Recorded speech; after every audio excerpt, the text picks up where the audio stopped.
¿Cómo están? Yo no sé, pero es que estaba sentado allá y ya estaba haciendo mucho frío. Yo no sé aquí cómo se sienten, pero apenas está como calentando el solecito. Amén. Pero damos gracias al Señor porque en medio de todas estas cosas y estas situaciones, su presencia y su bendición están con nosotros. Amén. En esta mañana tengo la bendición de compartir la palabra con ustedes. Y quisiera, bueno, a veces a uno le pasan cosas, tiene unas situaciones, se encuentra a veces con personas que de pronto le hacen a uno como mucho daño. Y cuando uno está en esa situación de las personas que le han hecho daño, pues uno no se siente como muy feliz con ellos. Y en ese momento uno como que no se acuerda de hablarles a ellos del amor del Señor, ¿cierto? A veces uno lo que le pide al Señor es que lo tenga ya como a fuego lento, alguna cosa, y uno quiere como que el Señor los destruya y que haga algo en contra de ellos. Y en esta mañana yo quiero tratar con ustedes acerca de un personaje en la Biblia o del libro de Jonás. ¿Cuántos han leído Jonás? Amén. Jonás, uno de los profetas menores, es un libro bastante corto y que aunque está dentro de los profetas, no estaba dando un mensaje o una profecía cuyo cumplimiento fuese para el futuro lejano, sino que en el mismo libro, aunque es corto, se da una profecía, pero también se ve el cumplimiento de esa profecía. Amén. Entonces, en ese libro de Jonás, vamos a estar leyéndolo, es muy corto y quiero que miremos algunos aspectos importantes allí. Y lo primero que quisiera decirle es que sin importar lo que nosotros quizás podemos llegar a sentir por algunas personas, en el caso en que nos han hecho daño y maltratado, el amor de Dios hacia ellos es igual que el que tiene por nosotros. Amén.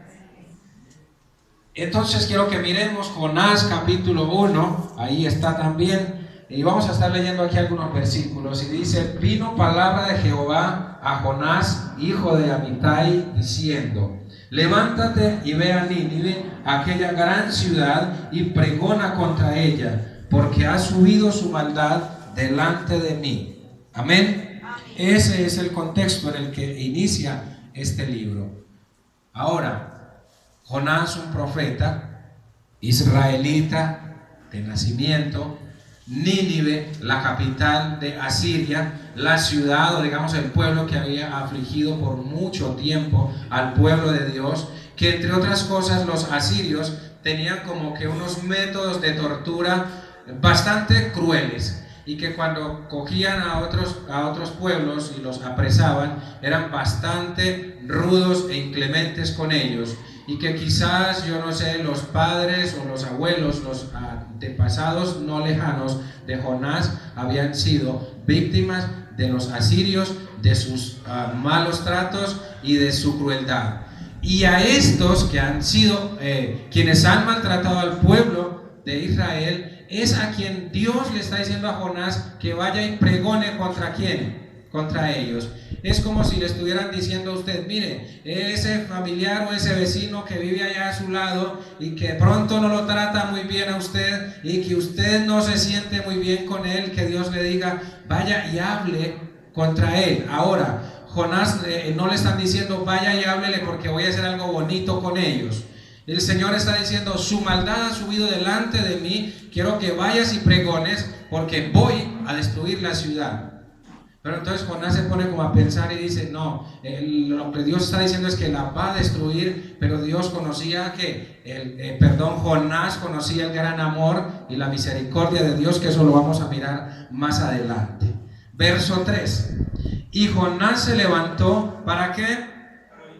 Para huir de la presencia del Señor. ¿Cuántos aquí tienen llamado al ministerio o a servir al Señor en cualquier área en la iglesia? ¿Cuántos tienen llamados? ¿Cuántos ejercen ese llamado que el Señor le ha hecho? ¿Cuántos en algún momento han querido huir de ese llamado que Dios le ha hecho? A veces los pastores, cuando tienen llamado, hay situaciones tan difíciles que de pronto desean no ser más pastores. Hay personas evangelistas que en situaciones muy difíciles y que tienen que pasar en la vida, a veces no quieren seguir más siendo evangelistas. Y así pudiésemos decir de todos los ministerios. los que cantan, los hermanos que tocan los instrumentos, ¿cierto? Que los domingos se levantan a las 5 de la mañana para venir, a veces cansados de actividades del sábado, algunos cansados de la semana, y quizá algunos de ellos en algún momento dirían, no quiero más seguir siendo el pianista de la iglesia, el bajista.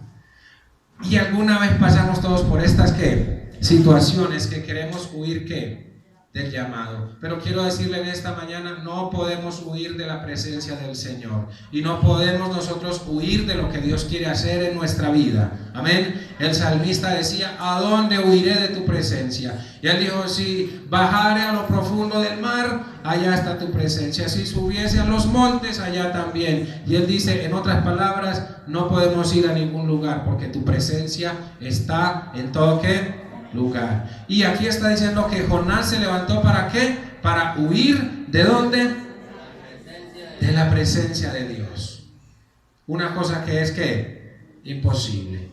Nosotros no podemos huir de la presencia de Dios. La palabra dice que los ojos de Jehová están en todo lugar. Y la presencia del Señor lo llena todo. Y que la presencia del Señor siempre está a nuestro lado. Así que tenga usted cuidado con las cosas que hacen. A veces hacemos cosas porque creemos que nadie nos está viendo, pero los ojos del Señor están siempre sobre nosotros. Y dice entonces que Jonás se levanta para huir de la presencia del Señor y se iba a ir ¿a dónde? A Tarsis, una ciudad en la dirección opuesta a la que Dios lo estaba enviando. Y dice, y descendió a Jope y halló una nave que partía para Tarsis. ¿Cuántos aquí en algún momento, cuando han tenido peticiones delante del Señor, le han puesto señales? Amén, cierto. A veces los jovencitos están en la iglesia y si están enamorados de alguna chica, oran, Señor, si esa va a ser mi esposa, que se siente hoy a mi lado, ¿cierto? En alguna ocasión un pastor dice que lo oró al Señor y le dijo, Señor, si esta muchacha va a ser mi esposa, que cuando el suegro me conozca, que él me cargue. Y el hermano decía que el suegro lo cargó y él decía, ay, la palabra del Señor, ¿cierto? Y ponemos a veces muchas señales. A veces nosotros queremos y decimos, bueno, si el Señor me organiza todo y puedo viajar a tal ciudad, es que es la voluntad del Señor, ¿cierto? Si Dios me provee los pasajes y si voy a la terminal y encuentro el bus para ese destino, es la voluntad del Señor. Y quizá esto pudiese estar pensando Jonás. Quizá por el camino iría, bueno, voy a ir allá al puerto de Jope y si hay un barco que vaya a salir para Tarsis, es porque el Señor quiere que yo me vaya para allá, ¿cierto? Y nosotros como que razonamos y pensamos así. Pero no era el plan del Señor. ¿Y qué más dice aquí? Dice que llegó y en efecto halló una nave que partía para Tarsis y pagando el pasaje, yo no sé, quizás le puso señal al Señor que le proveyera el dinero, pues no son cosas mías. Dice que pagando el pasaje entró en ese barco para irse con ellos a Tarsis, según él, lejos de la presencia del Señor. ¿Cuántos de aquí han tenido personas con las que han tenido dificultades, inconvenientes y les han hablado después del amor del Señor? A veces eso cuesta muchísimo, ¿cierto?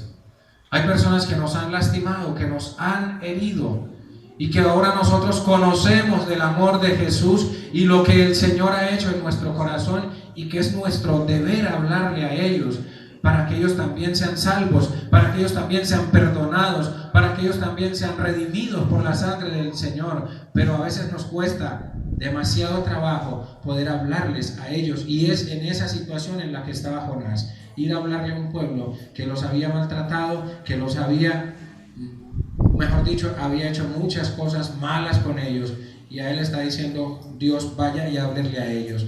Pero en el verso 4 dice que Dios hizo levantar un fuerte viento en el mar, y hubo en el mar una tempestad tan grande que se pensó que la nave se iba a dañar. ¿Cuántos han tenido la oportunidad de estar en embarcaciones en el mar? Hay muchas personas que de pronto han tenido la oportunidad de estar en embarcaciones en los ríos, ¿cierto? En algunas partes del Bajo Cauca y sur de Bolívar, creo, usan mucho unas embarcaciones. Como las aguas son muy tranquilas de los ríos, generalmente las embarcaciones son muy pequeñas, pues no son grandes, los llaman, creo, Johnson, y meten una cantidad de personas, 30 personas, y eso uno le da miedo cuando no está acostumbrado a eso. Pero aunque la situación ahí no es muy difícil, porque no hay oleaje y uno ahí en calma, pero otra cosa es estar uno en el mar, donde hay bastantes olas que levantan la embarcación y que tienen que saber como que cómo guiar esa embarcación.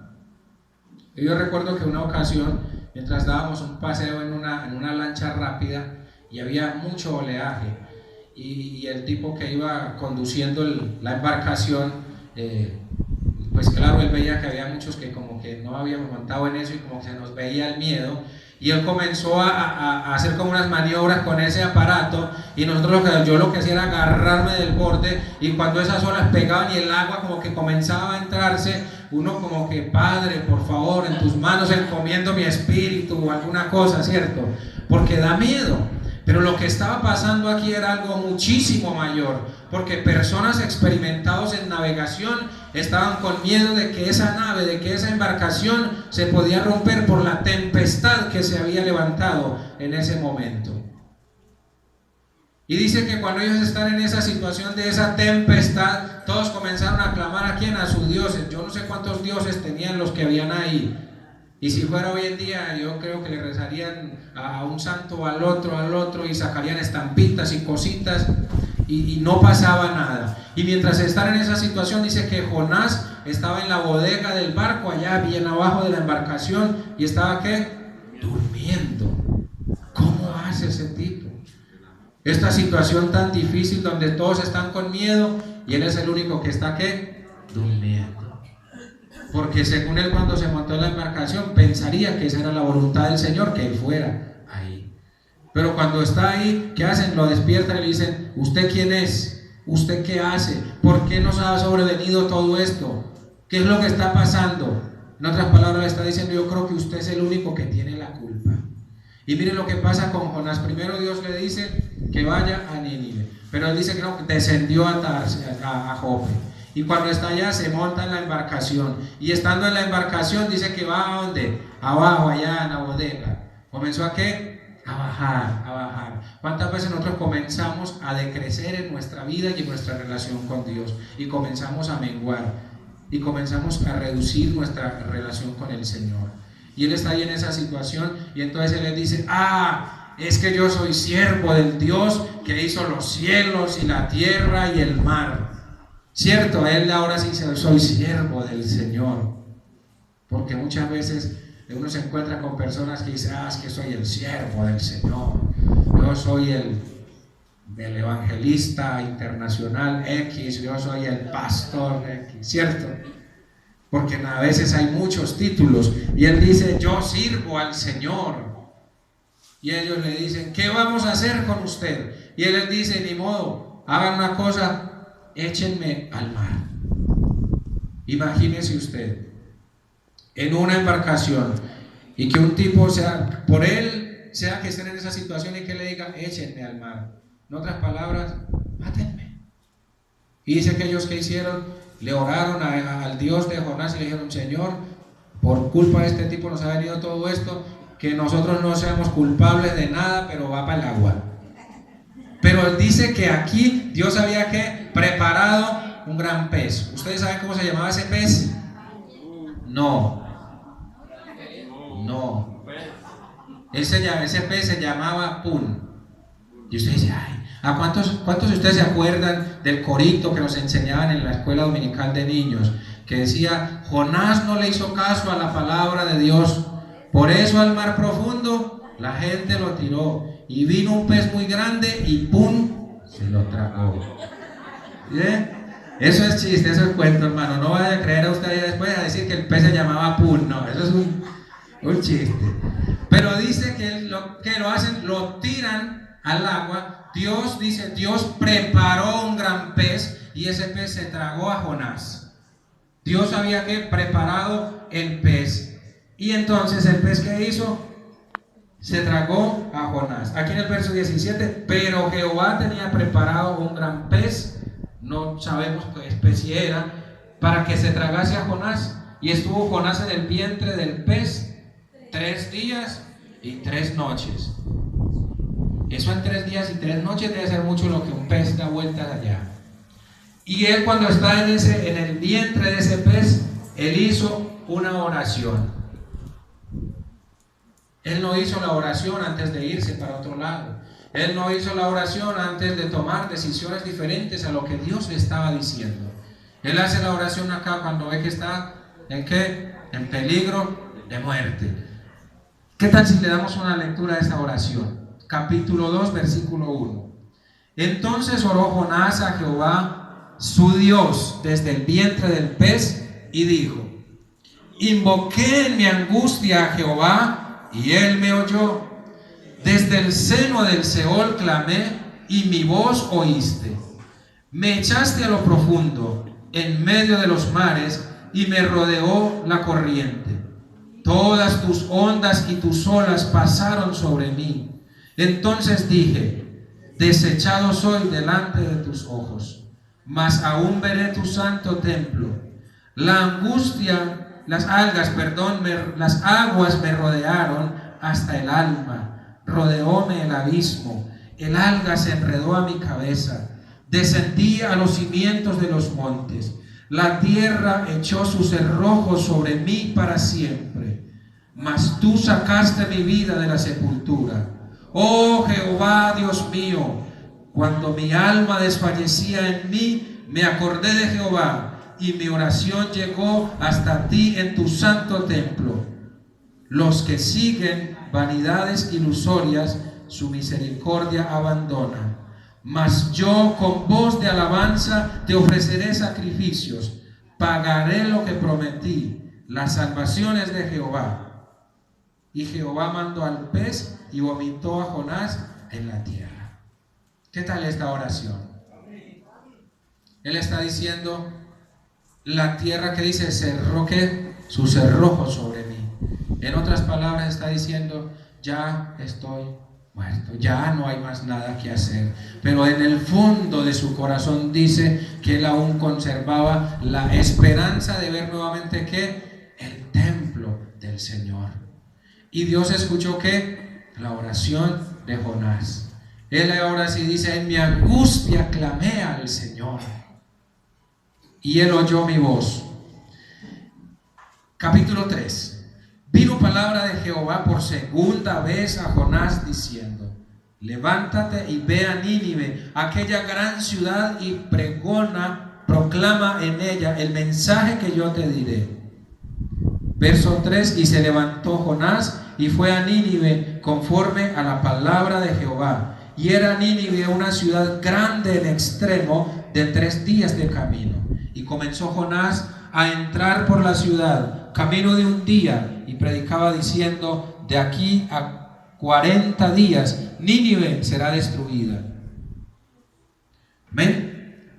Tiene que Dios pasarlo a él por esta experiencia, y luego tiene que viene palabra de Jehová por ¿cuántas veces? Segunda vez a Jonás.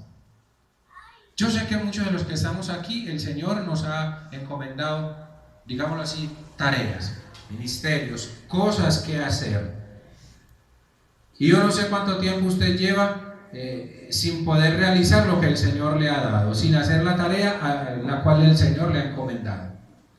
Y que es la segunda vez que Dios le hace el llamado a Jonás y le dice, vaya y proclame contra Nínive. ¿Está usted hablándole a sus vecinos, a sus familiares? ¿Está usted haciendo la tarea que el Señor le ha encomendado? ¿Cuántas veces el Señor le ha estado recordando lo que le ha dado, la tarea que le ha dado a usted? Usted como padre de familia es el sacerdote de su casa, de sus hijos, de su hogar. ¿Está usted cumpliendo con esa tarea que el Señor le ha encomendado? ¿Está usted haciendo eso? ¿O el Señor ha tenido que estar cada día llamándole, yo no sé, por segunda, tercera, cuarta, yo no sé cuántas veces, Dios recordándole, tienes algo que hacer, tienes tarea en tu casa, tienes tarea en tu entorno, tienes tarea que hacer en medio de tu empleo, de tu universidad, en el entorno en que te mueves, tienes tarea por hacer? Todos tenemos que hacer algo que el Señor nos ha encomendado. Amén. No esperemos que el Señor tenga que preparar, yo no sé, un peso, yo no sé qué otra cosa, para tratar con nosotros y darnos otra vez la palabra. Dice acá la palabra, en el versículo 5 del capítulo 3, y los hombres de Nínive creyeron a Dios y proclamaron ayuno y se vistieron de cilicio desde el mayor hasta el menor de ellos. Y llegó la noticia hasta el rey de Nínive, y se levantó de su silla, se despojó de su vestido y se cubrió de cilicio y se sentó sobre ceniza. E hizo proclamar y anunciar en Nínive, por mandato del rey y de sus grandes, diciendo, perdonen que es que me pierdo aquí, hombres y animales, bueyes y ovejas, no gusten cosa alguna, no se les dé alimento ni beban agua. Gracias. Amén. En otras palabras, aquí proclamaron ayuno para todos, desde el más grande hasta el más pequeño, y no solo para los hombres, sino también para ¿quién? Para los animales. Y eso me hace acordar cuando años atrás mi hermano menor tenía como 6 años y estábamos en la casa 5 todavía, mi papá tenía todavía 5 hijos y se venía para estos salones acá en el segundo piso, tercer piso, y nos traía a ayunar a todos, hasta mi hermano de 5 años, todo el día ayunando. Y algunas personas decían, ay, ese señor cómo pone a ese muchachito a aguantar hambre. Y él estaba ¿qué? Ayunando con todos nosotros. Y dice que el rey proclamó esto y fue como una orden que él dio, que había que haber ¿qué? Ayuno, tenían que hacer ayuno todos, los hombres, las mujeres, los niños, todos, pero también ¿qué? Los animales. Y era, como dicen algunos, ayuno total, porque dice que no les dieran ni a comer ni a beber nada, porque dice que este pueblo creyeron ¿a qué? A la palabra de Dios. Y la palabra que Dios les había mandado a ellos era ¿de qué? De destrucción. De destrucción. Dios lo que le está diciendo a Jonás, pregone contra esa ciudad, porque dentro de 40 días la voy a destruir. Amén. Y dice la palabra, el verso 8, si no, cúbranse de cilicio, hombres y animales, y clamen a Dios fuertemente, y conviértase cada uno de su mal camino, de la rapiña que hay en sus manos. ¿Quién sabe si volverá? ¿Quién sabe si se volverá y se arrepentirá Dios y apartará del ardor de su ira y no pereceremos? Ellos están diciendo, hagamos eso por si de pronto, dice ahí, si Dios se arrepiente. La Biblia dice que Dios nunca se arrepiente. Y no dice, y no trae toda su ira sobre nosotros. El ayuno tenía el propósito, era de buscar el ¿qué? El perdón del Señor. Y Él está diciendo, ustedes deben ayunar, pero también deben ¿qué? Arrepentirse de lo que hay en su corazón, de toda esa maldad que tienen en su corazón. Y Él dice, a ver si el Señor tiene misericordia de nosotros y no trae ¿qué? La destrucción. Y dice la palabra del Señor,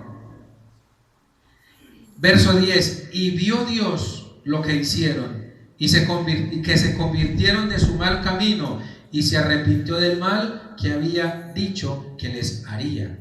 Ahora, ¿se arrepintieron quién? Los hombres se convirtieron, piden perdón al Señor, y dice aquí esta traducción que Dios se arrepintió, pero realmente Dios nunca se arrepiente, sino que Dios, por amor de los hombres, puede ¿qué? Cambiar la sentencia que tenga contra nosotros. La palabra dice que la paga del pecado es muerte y que usted y yo estábamos condenados a morir, pero Dios, con su gran amor con que nos amó, envió a su Hijo Jesús a morir en la cruz del Calvario para perdonar nuestros pecados, sanar nuestras enfermedades, reconciliarnos con Dios y darnos esperanza de salvación y vida eterna. Amén. ¿Cree usted que puede dar un aplauso al Señor porque ha perdonado nuestros pecados? Bendito es el Señor. Ahora, Jonás Al fin va, proclama, dice lo que el Señor le ha dado y hace la tarea que Dios le encomendó. El pueblo se arrepiente y Dios no va a traer destrucción sobre ellos. Ahora, ¿qué pasó entonces con Jonás? Capítulo 4. Pero Jonás se apesadumbró en extremo y se enojó. En el verso 2 dice: y oró a Jehová y dijo: ahora, oh Jehová, ¿no es esto lo que yo decía estando aún en mi tierra? Por eso me apresuré a oír a Tarsis, porque sabía yo que tú eres Dios clemente y piadoso, tardo en enojarte y grande en misericordia, y que te arrepientes ¿de qué? Del mal. Él está diciendo: Señor, es que esto es lo que yo estaba diciendo. Yo sabía que si venía y les predicaba a ellos, se iban a arrepentir. En otras palabras, Jonás está diciendo: yo no quería que ellos se arrepintieran. Yo lo que quería era que el Señor los destruyera. Pero ¿sabe usted? La palabra dice que Dios no quiere que ninguno se pierda. Y no importa si es el pecador más grande del mundo, y no importa si los pecados que hemos hecho son los más tremendos del mundo, y no importa si ha sido el hombre más despiadado, la mujer más despiadada, no importa cuántos pecados hayamos hecho, Dios no quiere que ni usted ni yo nos perdamos. El plan del Señor, dice la palabra, es que todos procedan ¿a qué? Al arrepentimiento. La voluntad de Dios, el deseo de Dios es que ninguno de nosotros se pierda, sino que todos alcancemos la salvación. Amén. Y Él está diciendo: es que por eso es que yo me fui para otro lado. Él quiere justificar el hecho de no obedecer inmediatamente a la voz del Señor. Y dice que Dios es un clemente y piadoso. ¿Sabe usted que si hoy estamos en este lugar es por la misericordia y la piedad del Señor? No es porque nosotros de pronto somos bonitos, ¿cierto? No es porque tengamos grandes cosas, no es porque hacemos cosas buenas, es porque el Señor en su misericordia quiso darnos la vida y traernos a este lugar. La familia que tú tienes no es porque tú quisiste tenerla así. La esposa que hoy tienes no es porque de pronto usted era muy carretudo y la conquistó, o no es porque usted era muy detallista y pudo conquistarla con los detalles. Es porque Dios quiso darle esa esposa que usted tiene. Dios quiso bendecirlo a usted. Amén. Los hijos que usted tiene, que para todos los padres y las madres los hijos son hermosos, ¿cierto? Así sea el más feito del mundo, pero la mamá lo ve bonito a uno, ¿sí o no? Esos hijos que tienes son bendición del Señor. Amén. La gente puede decir: es porque sacó el pelo del papá y la nariz de la mamá y esto y el... No, es porque Dios quiso darte ese hijo así como es. Amén. La palabra dice en uno de los salmos que el Señor vio cuando nos formamos en el vientre de la madre, sin hacer ecografía ni nada, porque la mirada del Señor todo lo ve. Y dice la palabra que en el libro del Señor estaban escritas todas las cosas que fueron hechas luego, sin que faltara ninguna.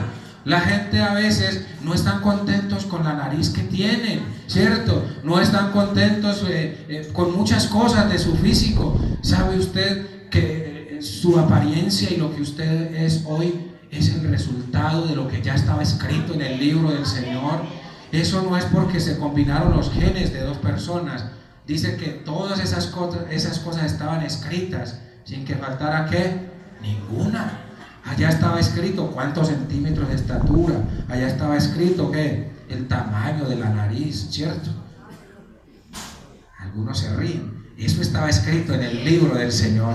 Y es bendición del Señor la esposa que tenemos, los hijos que tenemos. Y todo lo que tenemos es bendición del Señor. Dice que Dios es clemente y es piadoso. Él no nos ha pagado a nosotros conforme a lo que merecíamos. Nínive quizás por su maldad merecía ser destruida, y es lo que Dios quería hacer. Usted y yo, a consecuencia de nuestro pecado, merecíamos la muerte. Pero Dios en su misericordia nos ha dado vida. Y no solo vida en esta tierra, sino que promete para nosotros vida eterna. Después de acá hay vida con Él. Amén. Verso 3. Ahora pues, oh Jehová, te ruego que me quites la vida, porque mejor es la muerte que la vida. Mire este tipo cómo está ahora de, digámoslo así, de aburrido y enojado porque la gente se arrepintieron. Y él está diciendo, Señor, es mejor estar muerto que estar así en esta situación. Verso 4. Y Jehová le dijo, ¿haces tú bien en enojarte tanto? Hay personas que son muy enojones, ¿cierto? Se enojan por muchas cosas. El Señor les pregunta, ¿haces bien en enojarse tanto? Dice el versículo 5, y salió Jonás de la ciudad y acampó hacia el oriente de la ciudad y se hizo allí una enramada. Es como si usted viene, entra a Medellín, anuncia la palabra del Señor, la gente se arrepiente y el juicio era para 40 días después. Y entonces Jonás se va, digamos que ubicándonos aquí en Medellín, por decir algún ejemplo, se fue para el Picacho y allá se construyó una enramada, yo no sé, llevó una carpa, alguna cosa, y él dijo,